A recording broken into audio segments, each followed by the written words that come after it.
সদৌ টাই আহোম ছাত্ৰ সন্থাৰ কেন্দ্ৰীয় সমিতিৰ আহ্বানত আমি অসম জুৰি জোৰ সমদলৰ প্ৰতিবাদ কৰিছোঁ। ইয়াৰ মূল উদ্দেশ্য হ'ল আমাৰ তিনিটা দাবী আছে যে টাই আহোম জনগোষ্ঠী গতিশীকে জনজাতিৰ মৰ্যাদা প্ৰদান কৰিব লাগে, খিলঞ্জীয়াৰ ভূমি অধিকাৰ সুৰক্ষিত কৰিব লাগে আৰু অবৈধ বিদেশীক পুলিয়ে পোখাই উঘালিব লাগে।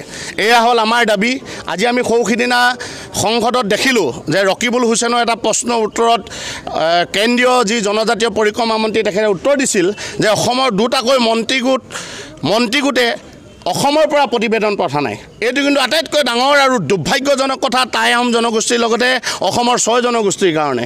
কিন্তু এইখিনিতে আমি ৰকিবুল হুছেইন ডাঙৰীয়াই যি প্ৰশ্ন কৰিছিল, গতিকে আমি ৰকিবুল হুছেইন ডাঙৰীয়াকো এটা প্ৰশ্ন কৰিব খুজিছোঁ।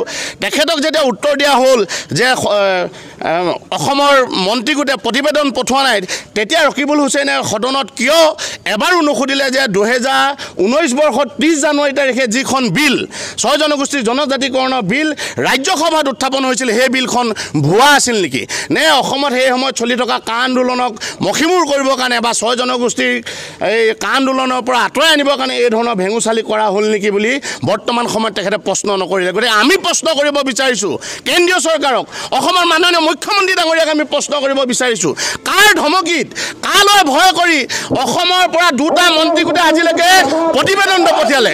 এয়া কিন্তু ৰহস্যৰ কথা।